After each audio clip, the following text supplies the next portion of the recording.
You're listening to Distraction Therapy with Rob Watson. Conversations about how we find meaning in our lives and what it's like to be part of a meta-modern world.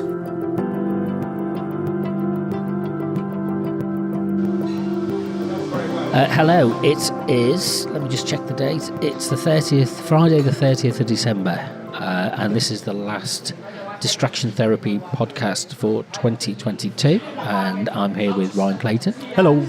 And we're going to just, I don't know, we've had a long extended conversation where we've covered loads of really good stuff, but we're not going to refer to any of that. We're going to try and think of new things to talk about, and plus we've both got a new coffee in, so we're in our usual coffee shop in Market Street in Leicester. We're in 200 degrees. How's your Christmas going? I always think people say, "Oh, have you had a nice Christmas?" Like, how long is this supposed to last? Like one day, or it's like a week, 2 weeks of stuff, isn't it? Well, it started late for me because I didn't finish work until about the 23rd. So by the time I got off, that's when it started to feel like Christmas was on that Friday. Because I thought, you know what, let's make it feel like Christmas. Me and my friend, we finished at about 3 o'clock, which was earlier than usual, and we thought, let's make it feel like Christmas. Let's go to Foss Park on the 23rd of December, and it was vile, Rob. It was just filled with people. The busiest shopping day of the year. I know, and it was both brilliant and ridiculous. You couldn't move for people. The car park was like so full that nobody was moving anywhere. So even if you found a spot, you had to wait 20 minutes to get the 5 meters to get into it because the cars weren't moving. And then once you got in and you walk around all of the shops, you realise that they're all a bit naff. Well, this is the equivalent. Oh, make it feel like Christmas. We'll go for a vanilla latte with loads of cream and marshmallows shoved on the top of it. What makes that feel like? What would you describe as making it feel like Christmas? The misery. You look forward to that. It was very festive, the misery, because all I really did there was we went. But what's different? What makes it seasonal and Christmassy? Because the misery is constant. That's a good question. Other than the fact that it was cold, I can't really tell you. What was funny was going into Mankind, because that shop's. It's always a little busy. There's like dribs and drabs of people in there, but around Christmas it's a sight to behold. Considering it's filled with tat and tat alone, the queue was all the way back to the door. And I don't know why. Well, because everybody's there trying to purchase something at the last moment. Purchase something shit. Yeah, basically. And that Mankind, it sells things like action figures and remote-controlled swords and all sorts of stuff that comes out of... I mean, who designs these things out of factories? It appeals to a certain imagination, but it's like, I'll get somebody this as a gift. And then what do you do with it? It's that Christmas thing of buy people useless stuff. Because this will entertain them for a bit. It's like, kind of cups with a funny message on about, some kind of sexual innuendo on it. Yeah, that's exactly it. I mean, I loved the cups in particular when I was doing my office Christmas party.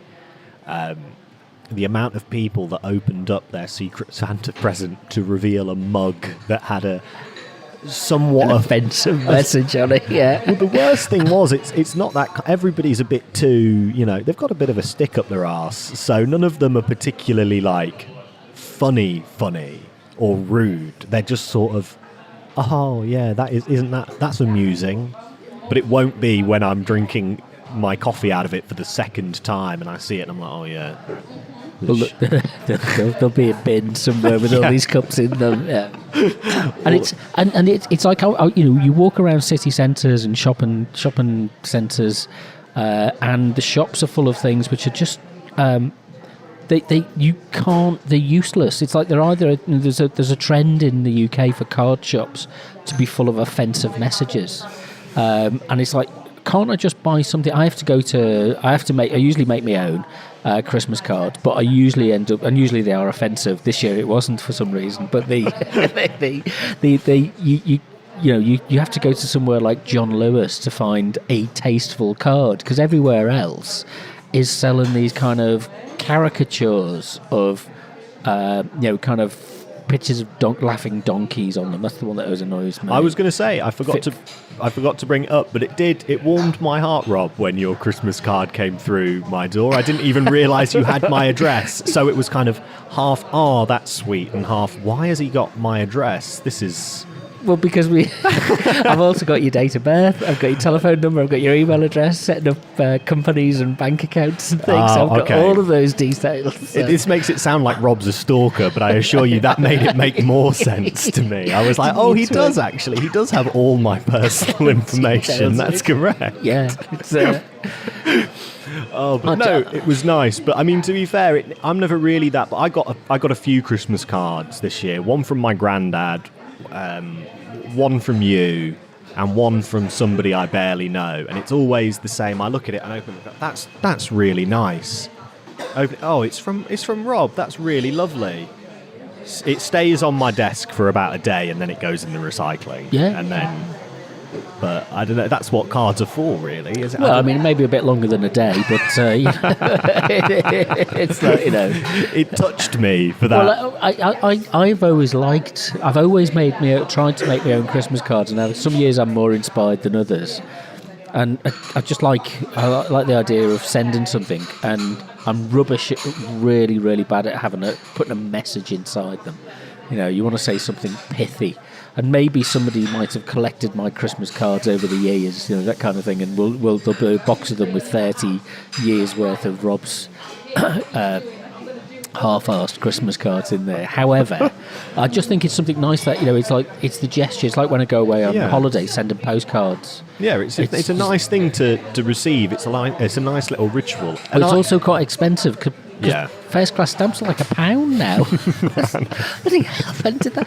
They used to be 25p, and you could send loads of cards each year. Now it's £1, so you kind of really, you restrict who you send them to. Yeah, I mean, well, it may be cynical of me, but I've never bothered with Christmas cards. I've always, on Christmas Day, if I get a text, text messaging. If I get a text that says "Merry Christmas," I'll be like, emoji, a Santa emoji. That's about as. Yeah, I mean, I hate them, but I'll respond and I'll say, "Oh, yeah, Merry Christmas," but because I feel like if somebody makes that, I feel like I should respond. But it's Christmas. I don't want to hear from you. Get out of my phone. Just leave me. This one day of the year, leave me alone. But.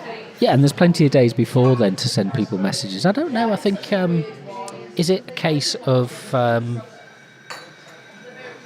don't know, I mean, changing trends and people becoming people are kind of as sentimental as they ever were, if not more so.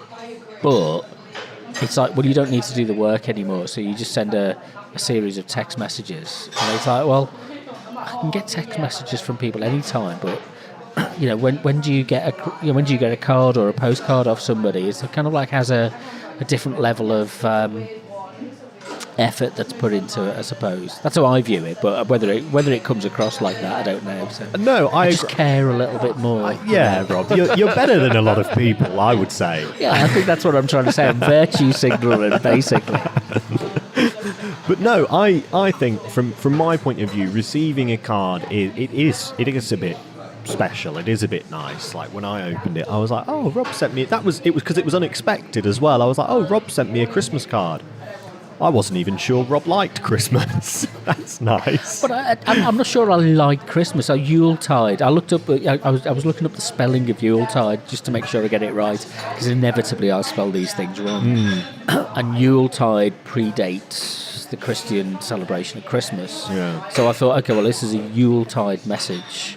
Kind of Germanic, Northern European kind of celebration of winter. That's always a good one. In the past, I've sent Festivus cards, which is that the Seinfeld George Costanza's dad has Festivus for the rest of us, which is great. And but you just kind of go from one to the other. I'm not really. I don't mind Happy Christmas. It's fine. I like it. I like Christmas, but only really because it's a really good. It's cozy. There's a coziness about Christmas and about the winter in general that you don't. But it's most concentrated at Christmas that you don't really get for the rest of the year. It suddenly becomes not only acceptable, but like the thing that you should be doing to just sit inside with a candle on or whatever, with a book and read. And people typically, they've gone to a different part of the country or the city to see their family, so nobody's bothering you with their nonsense. You can just sit there and relax. But I mean, all of this travelling around, it's only recent. It's kind of, people travelling on the day before and then coming back. They go on the 24th, travel on the 24th, come back on the 26th. It's actually ridiculous, It's like stay at home and just sleep for a couple of days. Well, I know somebody that I work with for Christmas. They decided to spend Christmas with a bunch of their friends in Malta. Oh, nice. And I was well, all right. It's a different. I've not heard of people, people doing that. I've never known anybody that's done that before. But if you're just there for 2 days, what's the point? You really need to spend a week. I think they've spent the whole. So we finished on Friday the 23rd, and we then go back on Wednesday the 3rd, or Tuesday the 3rd. Sorry, I think they're there for the whole week. Right. I think they're at Malta because it is. You're right. It's like kind of it's the winter and marking, the depths of the winter. When I get to the solstice, there's always a sense of relief that there's a couple of weeks after where the days actually do get a little bit shorter, but then because of the tilt. But then you get to like the second week in January, and you then start to look at the time, and it's like a minute or two every day that it starts to get. And then you wait, and then to get through to March for the spring to come. It's like, okay, you got through that cycle, that up and down cycle of living in the northern hemisphere of following the seasons. But I think you're right. I think one of the challenges that we don't shut things down. I mean, in the United States at the moment with their snow and cold snap that they have, and things have just got to stop doing things. Well, I was talking to somebody. I went to a dinner at one of my girlfriend's mates' houses, and she's literally just come back from, I think, DC. Where she was staying, and like her flight got cancelled, and she got put on one like last minute, and she was like, "Oh, if I don't get out now, I'll never get back." But it was what was quite interesting about that is not only does it never stop in America, but none of it stops. She was telling me about how when she's in DC, there's like a shooting every week that just like doesn't really even get reported anymore. So it's so commonplace, and you think even during Christmas they're gunning each other down over there. Well, that's not very festive, is it? Well, in my neighbourhood, no, somebody, not very Dickensian. Somebody on Marlborough Road was stabbed on Christmas Eve. Somebody was beaten up on Christmas. It's like it just doesn't stop. If anything, it gets worse. It's a wonderful life, Rob. Yeah, it is. Yeah. And we're in Pottersville. That's the thing. It's like and I wonder if that's because we don't stop things. It's like I came in to meet a friend on Boxing Day who was working, and I said I'd meet him afterwards. Yeah. And we met up, and the town centre was packed with people out shopping on Boxing Day, and it's like, just close everything. I longed for the days of the lockdown because things were closed, and it's like you didn't come in to just wander aimlessly around Primark or TK Maxx and go to a chicken fast food place or something. It's like there are more important things. Yeah. Close it for at least 2 days. Rob, I've never loved more I've never loved more a period in my life than I loved lockdown, Rob. Oh my god! Because you didn't have to interact with people. I didn't leave my house for like a solid 3 months. Yeah. I just sat there. Yeah, brilliant. Yeah, and it just the question of, kind of what let's make it feel more Christmassy, as we started off talking about, was let's go to an out of town shopping centre and sit in a traffic jam. It's like, honestly, what possesses us to do that? It's one of the reasons I stopped visiting family at Christmas, was because there was one year, and I was with my sister, and she wanted to go to Costco or something, so we had to drive there from, it's basically Liverpool, and the route that she took for some reason was unbelievably long and out of the way. There was a more direct route, but she's like got no sense of direction, so she ends up going what she thinks is the shorter route, but takes 3 times as long. It was about 3 o'clock, 4 o'clock in the afternoon in December, so it's dark. It was grey, it was foggy, it was cold, and you're sitting in a car with a load of kids, and it's steamed up, and it's like you can't. And I thought, I'm never doing this again. It's my idea of hell. It's like sitting there, you're kind of being driven around by someone. You've got no control over it because you're a passenger, and it's like no. And then to go to a department store, a shopping centre, and it's like, it's just too depressing. I'd rather sit and do, nothing. Well, yeah, but I mean, I did it primarily because I knew it would be miserable, and so I went. It's like an ironic gesture. Well, it wasn't an ironic gesture. I did it because I thought, do you know what? At least it's something to do, and it'll kill a couple of hours, and then I'll go home. And maybe I'll find a couple of good books. It'll be miserable. It'll be funny. It'll be like, yeah, I guess it is an ironic gesture, really. But I found a copy of A Christmas Carol, and that was the second thing I did over the festive season to make it feel. I was like, because what's more Christmassy than Charles Dickens, Rob? A Muppet Christmas Carol. That just adds to it. Which is when you said, what makes something feel Christmassy? Well, for me, it's when you feel in the mood for putting a Muppet Christmas Carol on. So. Do you know I've never seen it? You've never seen I've a Muppet never Christmas watched Carol? it. No. Oh my god! The only version of that film that or that story that I remember is the one where Patrick Stewart plays Scrooge, and I don't even remember. Yeah, there's hundreds of them. It's like Albert Finney, Alistair Sim. I'm trying to remember. There's everybody's made one. The Bill Murray one as well, Scrooged, the modern day retelling. I quite liked that one about 10 years ago. The Jim Carrey one that they did the animated, the Robert Zemeckis one. I'd quite like to see that. Don't see that. Oh. Yeah. I mean, maybe you could make a study of them and write an article about all of these films. But I don't know. But I mean, the Muppet Christmas Carol's 30 years old. Wow. But it's still.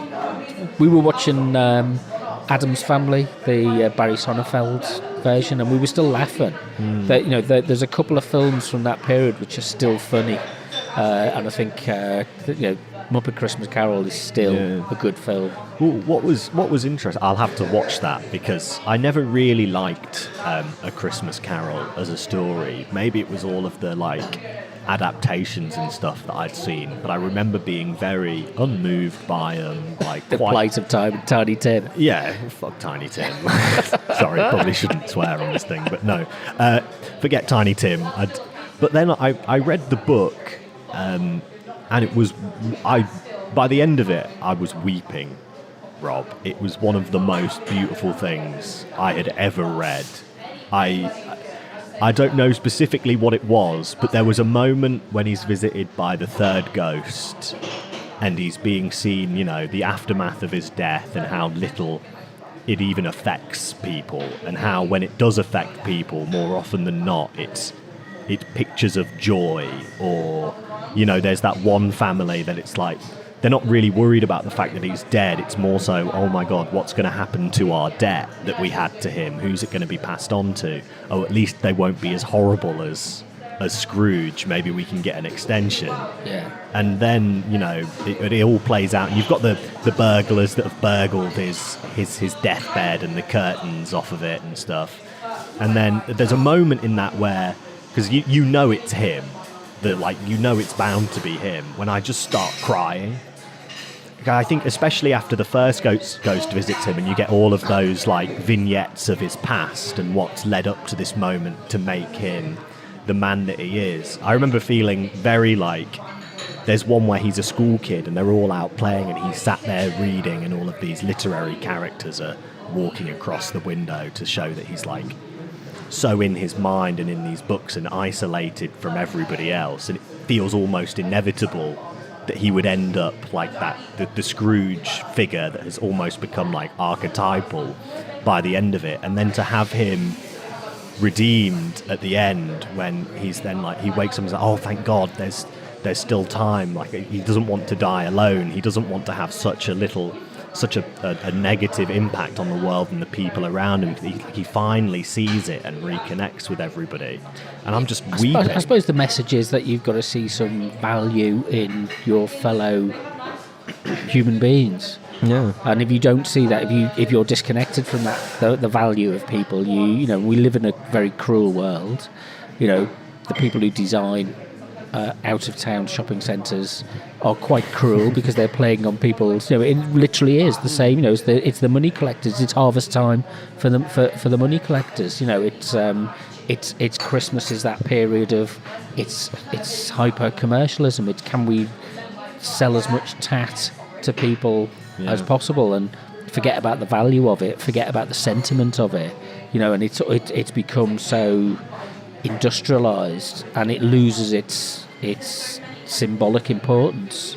So it's a reminder, and I think that's the problem is it's become kind of taken on as a kind of a chocolate box kind of regurgitation of a story which has lost its meaning itself. So it's like an affectation, as you say, like an ironic gesture, which is why I think The Muppet Christmas Carol is the best retelling of it, because it is completely upfront with that and it understands what it's doing. But you know, the central message though is like, you know, don't lose sight of the fact that people are more important than your profits. Yeah, and that was one of the things that was so interesting for me about reading the book, because I went into it admittedly thinking like, well, I want to do more reading. I've always wanted to read Charles Dickens. It's Christmas. I'll give it a read. Not expecting to be really moved by it at all, or to even encounter a good story. Because, you know, I'd had this preconception that it was this boring, like stuffy old thing. That really you ever read? I read Little Dorrit. That's an amazing book. I love that. There was a film made in the 80s, which is really good. And you know, there are some Dickens stories which are kind of. I mean, he was a page turner. Yeah, you know, definitely. He was a serial writer. You know, he was kind of, in terms of literary genius, he was. Well, this is the thing that I've found over the past couple of years when I've decided to on and off read more, like, well, not much more, but a little bit more classic literature. Like I told you, I've read The Count of Monte Cristo and slightly more modern Fahrenheit 451 and well, A Christmas Carol, and now that I'm reading like Lord of the Rings as well. One of the things that struck me as really interesting about all of these books is the way that people talk about them makes them sound very like stuffy and boring and overly intellectual, and like they've got no life in them whatsoever. They feel academic when you look at them and you go, I don't know if I want to look at it. The Lord of the Rings is huge. It feels very academic when people talk about it, and it's the same with The Count of Monte Cristo and Fahrenheit 451. And then you read them and you realise that the reason that they're classics, the reason that they have persisted for so long in time, is because they're really good fun. Yeah. And that's it. They're really good page turns. They're really good fun. And I remember reading the preface to Lord of the Rings, where Tolkien's talking about how, you know, people want to confer like allegory and meaning onto Lord of the Rings. And whilst he's not denying the fact that it's there, he's saying that it was never his intention to make Lord of the Rings allegorical. Yeah. His primary... Well, he hated C.S. Lewis. Yeah. He hated his work. So it was a contrast, which C.S. Lewis was all about trying to make it allegorical. So... And what was interesting was that he makes it very plain and very obvious that his primary focus always was to make a really good story that would keep a reader invested for however many pages Lord of the Rings was. He talks about how he really wanted to make a long work, like a work of sustained fiction, that keeps a reader invested from beginning to end. The other person, I don't know if you caught up with his Dark Materials. I saw the cruddy film that came out in the early 2000s. If you go on the iPlayer, you can watch the... Have you ever read the books? I've never read the books. Okay, put it on your list then. So the Philip Pullman, again, is one of those people who, again, you do this with some books, don't you? But the first 100 pages you find difficult to get into, but then once you've established that world in your imagination, then you just page turners, and he's just really good at that serial writing of just what happens next. I'm waiting for the third book of Dust to be published, which hopefully should be out soon. Well, that was what I thought was so brilliant about the sort of 1-2 punch, if you will, of The Hobbit, followed by Lord of the Rings, because The Hobbit is very clearly like a more, I don't want to say naive, but it's like, it's easier to get into, isn't it? It's very much like a bit more of a kid's story. And well, you're not using long elvish names and words for places and looking at complex mythologies. It's like there was a hobbit, he lived under the ground. It's brilliant. But it's simple storytelling. Yeah, and it's brilliant. And one of the great things about it is it acts so well as a primer to that world of Lord of the Rings that it acts as a brilliant story on its own. You fall in love with Bilbo Baggins and this world and the dwarf, to the point where when some of the dwarves die at the end, I was like genuinely a bit sad. And then you get to Lord of the Rings and you're already invested. You're already there. You already love Bilbo Baggins. You already know some of the stuff that they're referring to. So I slipped into Fellowship of the Ring so seamlessly. It was really interesting. So tell us then about Avatar, The Way of Water. Excellent segue, Rob. I hated it.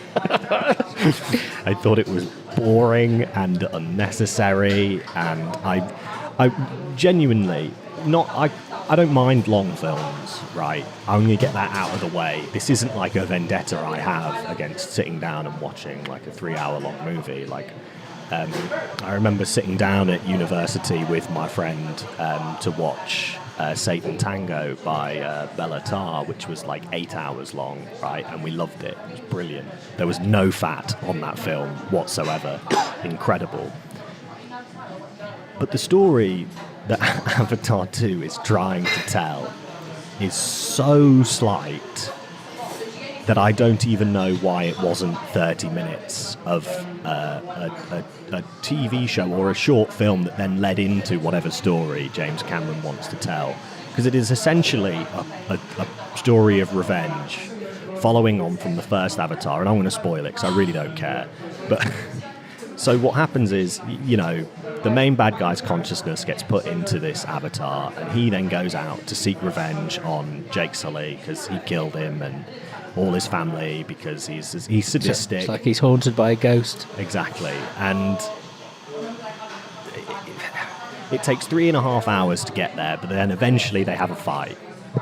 And when you think that Jake Sully has killed this evil army person or whatever, suddenly he gets back up and he says, well, I'm not going to stop, I'm going to come back and I'm going to kill him. And Jake Sully's sitting there with the rest of his family. One of his kids gets killed. It's not very sad because I never learned his name. And he said, well, this is it now. We're not going to run away anymore. We're going to stand and we're going to fight. We're going to get them. And it's like, you should have come to this realization 3 hours ago. That should have been the film. The opening premise. Yeah, why did I have to sit through what is like an hour of nonsense about like poorly crafted, very obvious allegory about the dangers of whaling? Like this isn't like 2009 anymore. Like, give me something more than space whales that very obvious evil bad guys are hunting down and killing, and we're supposed to sit there and go, yeah, whaling is bad. It's like being hit over the head constantly with a hammer. I mean, the interesting thing is it's past $1 billion at the box office, apparently, $1 billion. Oh my God. But I just wonder, you don't strike me as being somebody who is part of their target audience, other than gullibility of going to see it for the spectacle. Yeah, I don't know.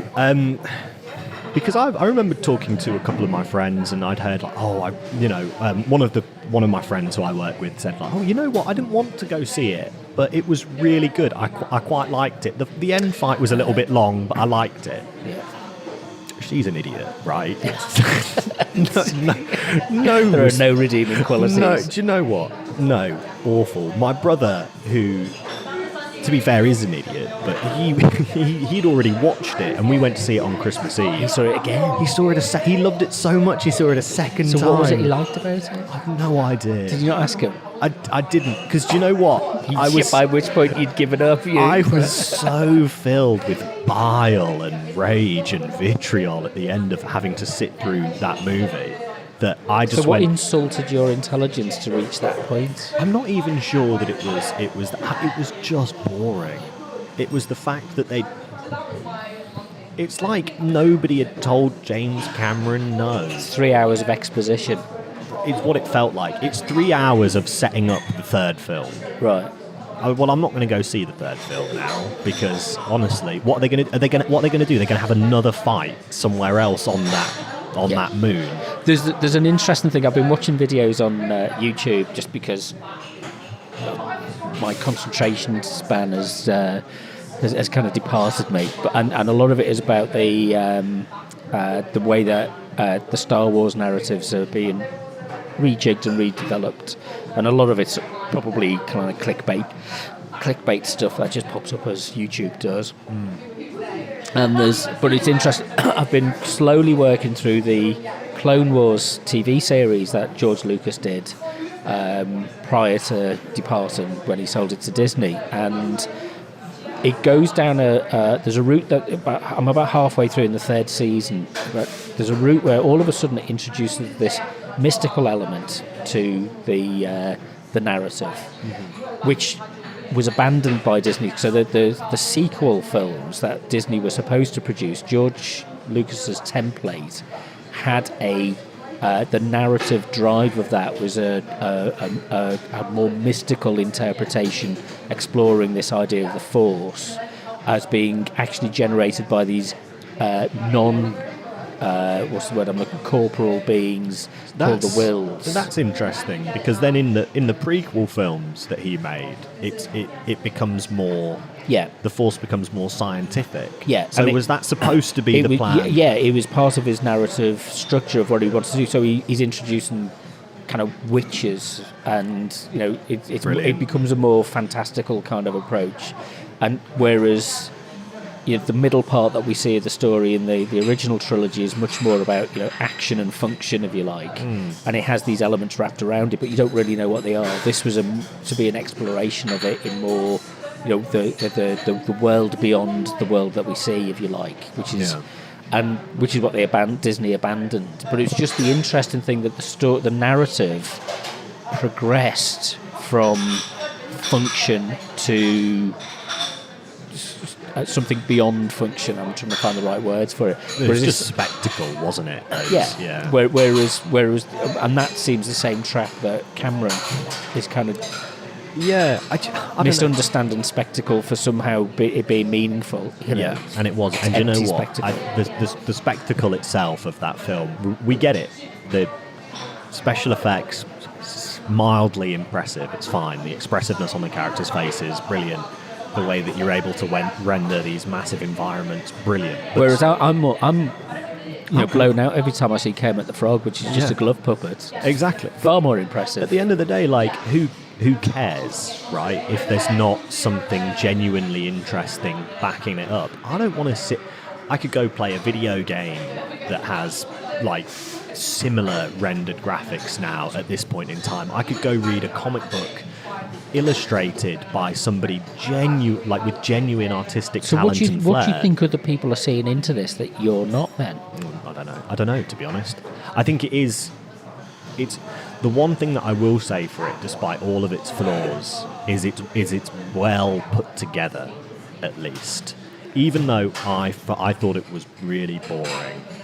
You sit there and there are parts where you go, Do you know what? That was a nice little sequence there. Yeah, the craft. Yeah, the craft of it is good. It's fine. It should be. But yeah, it should given its budget and and the time it's taken to do it. James Cameron is making this film. He's been in filmmaking for decades now, right? It should be a well put together film. But the problem is there's nothing else to it. Yeah. Well, that was always my complaint with J.J. Abrams. He was an upholsterer. Yeah. And what he could do was take something and give it a new, he could replace but he couldn't design the actual structure of the object. All he could do was put the surface texture on it. And I didn't mind so much. The sequel trilogy of Star Wars. The first one I didn't mind too much because it was. I've grown to hate them considerably more. I mean, it's like you get sucked into this world of kind of fandom, which I'm not really part of, and it's like really geeking out. But it's just a complete waste of our time and money because you come in on a period. Okay, so you've gone through this period of defeating evil at the end of the third, the Return of the Jedi. And then what do you do when you go back to the sequel film? You see them back at stage one all over again with nothing in between. You never had this new republic being built. You never saw that, and you never saw the fall of that. You were just somehow supposed to accept that somehow they'd risen. These heroic gestures were empty, meaningless gestures. You just completely undermined all of the films that came before. Yeah. And then what you do at the end of it, you resurrect the main ghost when you killed him off. Invent something new. He's dead. What would have been interesting? Oh no, he survived. It's like bloody hell. It's like you suddenly discover, and it's it's ex machina. Whatever the phrase is. The Knives Out, the Glass Onion film. Deus Ex Machina. Yeah, that's the phrase. God from the machine. You pronounce it better than I do, and it's like, oh, I'm going to spoil it. Oh, there's a twin sister. Well, that's just really bad storytelling. Oh, the evil genius survived. I mean, we understand it with Moriarty. We understand it with Blofeld because we've got used to that, and it's like you expect it. But with these films, it's like these stories. It's like saying, it's like you kill off Scrooge at the end of the film, and you go, no, he doesn't get redeemed. Well, also, I feel like the main difference between something like Star Wars. And that would be the Russian version of A Christmas Carol, the Dostoevsky version, wouldn't it? Scrooge is not redeemed, and everybody's lives becomes more miserable, and there is no hope. I'd read that. I think that would be brilliant. I'm sure it would stand the test of time. But and it's one of the things. It's one of the main problems that I have with like cinema in general is when you look at the James Bond films, and it's where the latter Daniel Craig ones went wrong. Those are like self-contained, like explicitly like dumb genre fare that's like very much like a piece of entertainment, like it's a spy thriller, and you can pick up those films in any order, and it really doesn't matter until you get to those Daniel Craig ones. Well, what did they introduce to that? They introduced the fact that you were supposed to care about James Bond. You weren't supposed to ever care about James Bond. It's not even... He was a distant iconic character serves a function of displacement. Like, no, you don't invest in James Bond's inner life, his turmoil. It's like that's not what you. This is a person who goes beyond something that you can care about. You want to be like him, maybe, but you don't want to care for him. You don't want to sit there and make sure that he's. At Christmas he's getting a Christmas card and he feels loved. That's not what James Bond's about. Well, it's also the idea that I really don't think films work very well at telling a story over several films. I mean, there are a few examples where it has worked really well, but then if you look at other examples, it's pretty much been a failure. You look at the Star Wars films over time, because there's years between when these films are released. The first Avatar was brought out in 2009. Why am I supposed to care about these silly little blue people on a moon somewhere? What, the Smurfs? Because they're fun. Yeah. I think I'd care more about if the Smurfs showed up in the third one. I think that's what would bring me back to watch those movies. Like, oh, the Smurfs are in it. But Why is anybody supposed to care? Why is it a continuation? Why couldn't it have been, right, a second film that stands apart, separate from the first one, that is simply set in this, water tribe that James Cameron obviously wanted to explore? Make the story about them trying to stop the whaling from going on because they have this deep connection with the ocean and with the animals within it. Well, then you can already cut 2 hours out of the film and this useless protagonist who's a crap father and just do away with it all. The whole film is supposed to be about, like, revenge and family and these, It's not The Godfather, though. Yeah, it's dreadful. And the thing that always strikes me as really funny is just how bad of a dad he is. It's really the way he interacts with his kids. It's like he's interacting with them as if they were soldiers as part of his battalion. And I thought, okay, I can see this coming. He's going to learn. But it's really facile storytelling like that, isn't it? One-dimensional characters. Yeah, and I thought, like, I could see it coming a mile away. He's going to learn to grow and to accept his family and be more of a dad, but he doesn't. Even when his son's lying on a rock dead. And so it's like, all right, okay. So you can't identify with the central character? I can't identify with him. I think he's boring. He's a crap dad. And the only reason you're supposed to care is because, 15 years ago a film came out and made a lot of money? Yeah. Well, I've no intention of seeing it. When it comes on Disney, if I'm still subscribing to Disney at that point, I might sit and watch it in small segments, but I fell asleep during the did I go and see? I didn't see Avatar at the cinema, so I saw it when I saw it on streaming. I think I'd seen bits of it, and it was just one of the most boring films I've ever watched. I fell asleep, and it was the cartoonish black versus white, blue versus whatever, pink, blue versus white, and it's like it's just this simple, very crude backwards and forwards. But you know what? At least the first Avatar film, right, for all of its faults, at least it told a complete story that had a beginning and a middle, and it ended, right? Something was achieved, there was a victory, the plot went somewhere. Yeah. What's happened in the second one, I think, because they tried to resurrect it. Because James Cameron's making all of these films at once and he intends them to all be this one massive long saga, nothing's achieved in that second film that relates to the main thrust of the plot, of the narrative. Just the only thought I've got, kind of thing, is something good might come out of it in terms of, I don't know, a new standard of technology to tell stories with or something, but I'm not sure it's... I'm not even sure that's a good thing, If it's going to make people lazy, like it's clearly made James Cameron lazy, I'd rather not see it. Well, uninspired.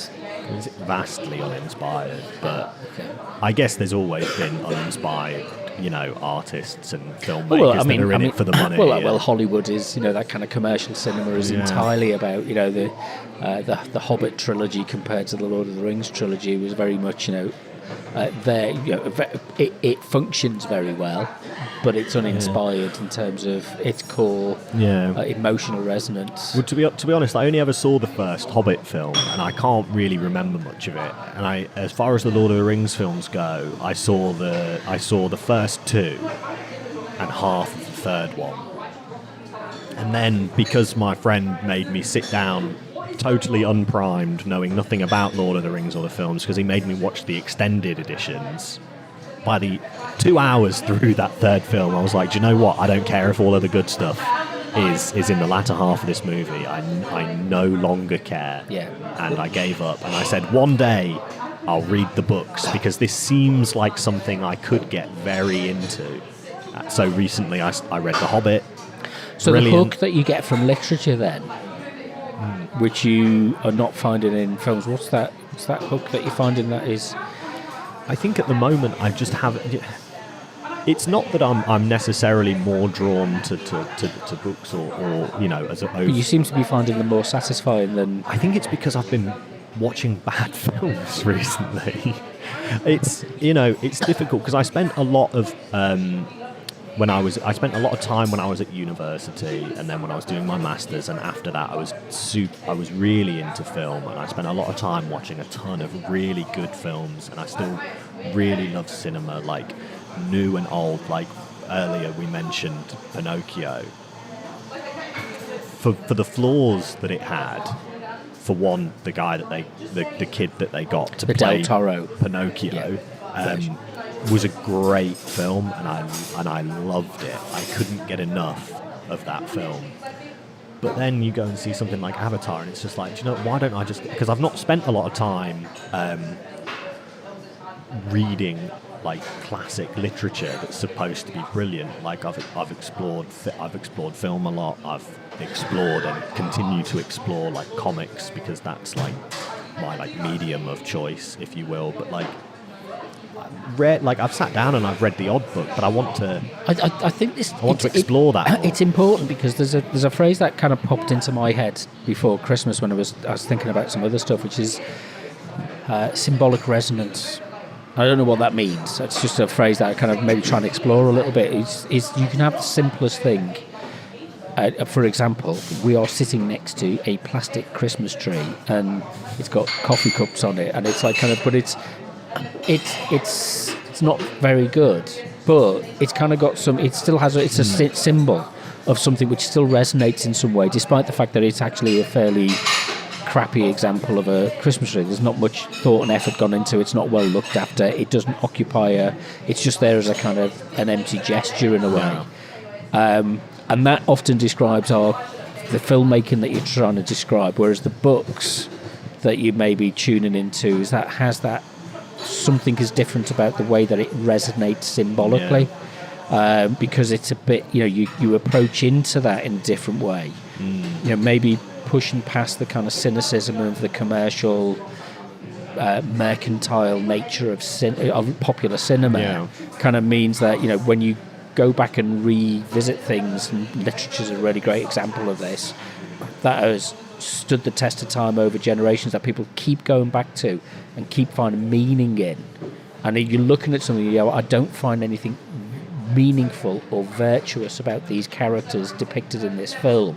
They are just empty avatars of themselves, and there is no redeeming qualities within them. It's that humanistic dynamic that somebody like Shakespeare has stood the test of time because he understands what that means to be the human dilemma, and that resonates through good literature, I suppose. Yeah. Whereas, so something like The Hobbit is brilliant. There's no fat on it. It's a very straightforward adventure story with a very clear goal, which then gets achieved in a roundabout way, and then it's all tied together very nicely. And what Tolkien does with that framework is just really fun and interesting, and it keeps you hooked, and it feels like you could keep digging in the fertile soil of that world and of that book for ages. And then you watch something like Avatar, and like you say, it just feels hollow. Well, it's like poetry in a way. It's that you can read a very short. I mean, I'm not very poetic, and I'm also not very well read when it comes to poetry. But it's something I'm beginning to maybe be a bit more open to. Is that you can have some very incredibly well crafted half a dozen words. A dozen words in a stanza or something, and what does that do? And you keep going back over it, and you find new meaning within it every time you reread it, or it comes up in a different circumstance, and it has a connection and a resonance. Whereas when you just pile things in, and it's like, more is not more is not better. But they keep adding. We want to do more, bigger, make it louder, make it brighter, make it. It's like, actually, you know what? Just strip it back, and just sit and listen to somebody telling the story, reading The Hobbit, and using their voice. You probably have a more cinematic experience, somebody doing that, than all of the Peter Jackson films combined. Just listening to somebody as a storyteller, because there's more space for imagination there. Yeah, and what's interesting, especially when you bring up poetry, that's just sparked a thought in me. As contrived as it is, and as obvious as it is, my favourite poem has always been "The Road Not Taken" by Robert Frost, which is this very simple poem about a guy going for a walk in the woods, and then he sees two paths, and it becomes this this brilliant like meditation on like almost the futility of choice. He's sitting there and he's trying to decide which path to take, and he goes, oh well, this one looks more in need of one. Well, now that I look at it, they both look about the same. And it's about, those choices, and then inevitably he just sort of takes a choice, and then it becomes about the reframing of that choice as something like that's good, as like, I made this choice because it was the road less travelled and it was in need of wear. But in the end, they were the same. And good storytelling is you're trying to make sense of on what basis people made their choices, and sometimes it's as simple as, well, that was the only available option at the time. We didn't have any magical power that explained. We couldn't see ahead. There's a thing you can do in literature is you can give people foresight. Yeah. And it's like, well, there is no foresight, not in daily life. But it's and we look at other people. I look at people all the time and think, I wish I'd have worked this out earlier in my life. Had I known then what I know now, that kind of thing. Yeah. So you're looking at the narrative function of choices from afar, but you detach from it. But when somebody's narrative function and their choice-making approach is just, if you like, facile, then you just get disillusioned with it. It's like, well, it's just a series of events, and they just happen to skip through them. Well, one of the things that the poem also shows is you can take something really simple, like somebody going for a walk, and make it into this huge, interesting thing that can sit and like prey on your mind for weeks. And then you contrast that to something like James Cameron's Avatar, which is huge. It's massive. It couldn't be any bigger in its scope, and it's ultimately this really facile and shallow. Like, isn't whaling bad? Shouldn't we look after the environment, gang? Like, grow up. Do you think? I mean, he's aiming for a particular audience, isn't he? So, do we? Yeah. Do we? What's the word for? Compensate? And say, well, it's like it's like, because people would look at comic books and say, well, it's like it's not really meant to be profound. I did. Oh, by the way, because you talked about it, I did get to see the Batman. And I thought it was very good, and much better than the Christopher Nolan Batman. I thought it was much more interesting and presented the moral dilemmas and choices in a much more problematic way than any of the other films have done before. This kind of really presented, somebody had a dilemma that they really had to make a choice about how they proceed and on what basis, and they had to find something within themselves to meet those challenges that they didn't think they had. And I thought it was really good. And you get the less glamorized version of, what would somebody who decided to dress up as a bat and go and fight crime look like, and it turns out he would look like a greasy weirdo all alone in a dark and dusty mansion, not some sexy billionaire who's still like, playing that part. He's like, he becomes the reclusive billionaire whenever he steps out in public. People look at him and he's all like, he's got the greasy hair and he's looking down. And his voice, Robert Pattinson's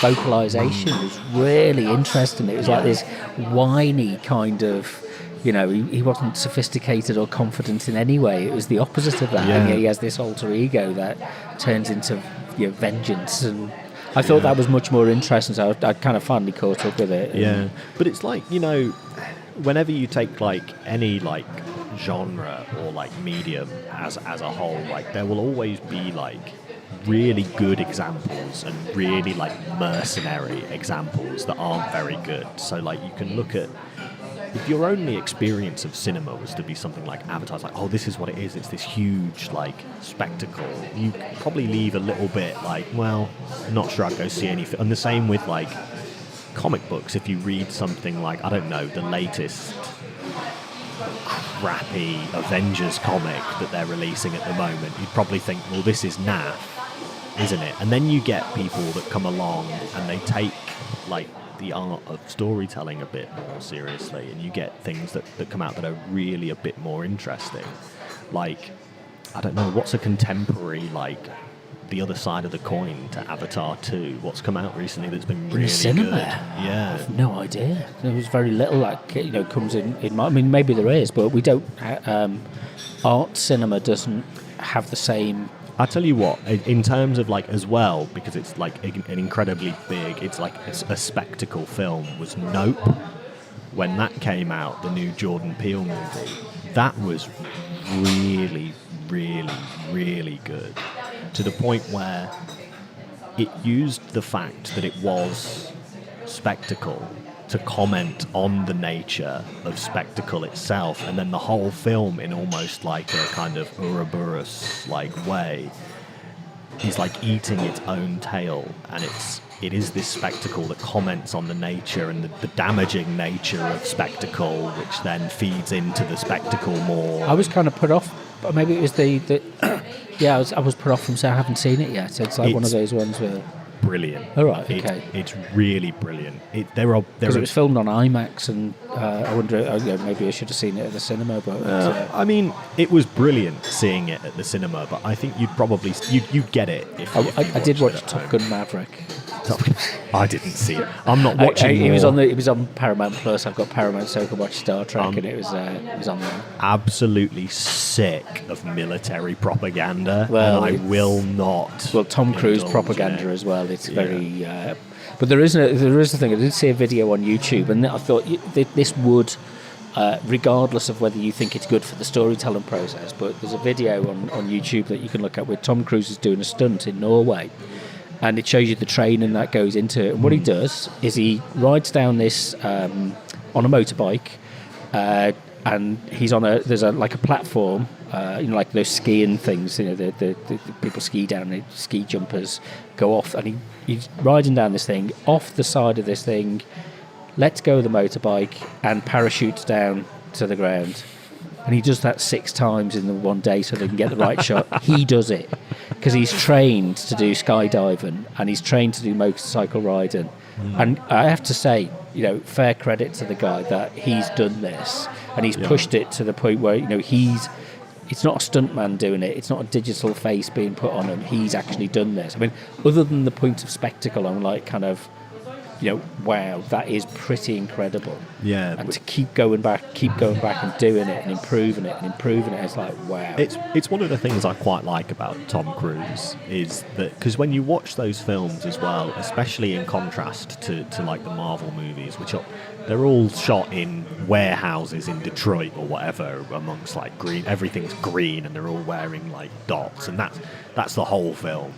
And then you get somebody like Tom Cruise who's willing to quite literally kill himself to give the audience something tangible to grasp onto. And I do think it adds another qualitative layer to that experience of watching the film that is inherently more interesting. What you're describing is Avatar is made entirely in that virtual studio, and it misses the point of filmmaking.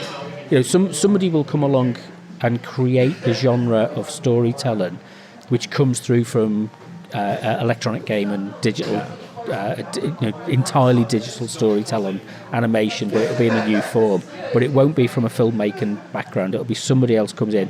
You don't need James Cameron can't do that, and James Cameron would be well advised to go out with a camera and shoot in the streets again, or climb a mountain or something to do stuff. When you sat there and you're watching it, and so much of it is CGI, you wonder, well, do you know what? Why don't you then give up the pretense of this being a live action film? Why don't you instead animate it fully and then do something interesting with that animation? Get some an interesting designer or stylist to do, instead of making it this photorealistic.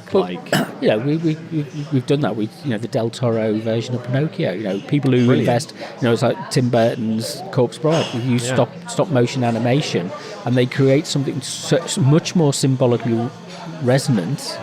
That has much more meaning to it than all of the tricks and trickery that you bring in with a digital production. It's a symptom of the larger lack of imagination that comes along with something like Avatar 2. Pinocchio's great because everything is, they've you can really see it as well. They've laboured for years on these these these like little mini figurines to move around and to like physically like push around these little sets that they've made, and it feels more tangible and fun because then there's like an exaggerated nature to the visuals where somebody's done and had like a very interesting vision, and like the demons and the goddesses and stuff that appear in Pinocchio, you look at them and you think, wow, that's like, it's interesting to look at. And then you look at Avatar and it's like it's the equivalent of the mankind. It's the difference between sitting down on Christmas Day and having a really delicious Christmas dinner cooked by your mum or going to Kentucky Fried Chicken and sitting in and somebody pooing in your chicken bucket. Like that's the difference. I saw a great meme the other day, which was it was Harry Potter and the Order of the Phoenix, and it's a picture of Harry Potter working at Kentucky Fried Chicken and the Phoenix asking, "I'd like a bucket of 12 pieces of chicken, please." I thought that was amazing. That was the best thing I've seen in ages. It just really one thing. I think we've had a good moan about 22. We haven't got time to start talking about what we want to get out of 23, but I think the next time we meet up, we can maybe have a conversation about that. And that, I like that phrase, that that imaginative space is, what are we looking for? What are we thinking about in terms of that? What that potential is, because it's easy, and I do this. You get stuck in this sometimes. That mode of just moaning about stuff all the time, and it's like kind of in this part of my my DNA to just moan. And it's like, well, actually, it's more important to kind of go, no, let's put the time aside to do the work, to read the books, or to listen to the dramas, or to to engage in the content, the culture that actually does push aside. It's as you say, you can go to your local shopping centre and you can walk around TK Maxx and pound shops and all the rest of it if you want to, but you know what, we've got to make the effort to go and do something meaningful rather than just putting up with this crap. It's sad, really, because I have read and done a lot of very interesting things over 2022, and I've read like probably more this year than I did the year before, and I keep reading more and more, and it's always interesting stuff and seeing interesting films. But it's also very fun to have a moan, and I really disliked Avatar 2, and I didn't suspect it'd take nearly an hour though. And I didn't. This is the first time I've got all of this out of my head, because when we were in the car in the cinema or not in the car in the cinema, but out on our way back, everybody enjoyed it, and I didn't want to be the one to sit there and say it was rubbish.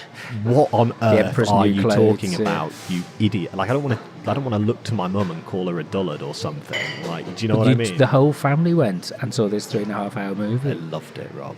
I suspect my dad was being a bit polite. I don't think he liked it as much. Right. But my mum liked it. My brother loved it. He went to see it twice. Gosh.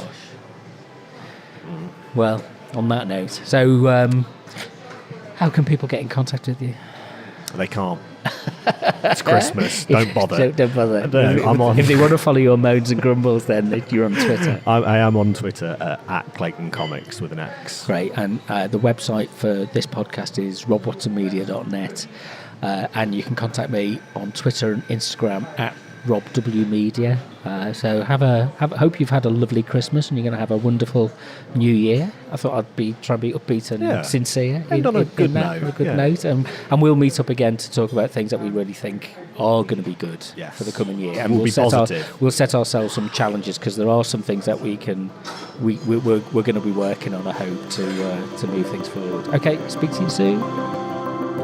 You've been listening to Distraction Therapy with me, Rob Watson. Find out more at robwatsonmedia.net, or follow me on Instagram and Twitter at RobWMedia.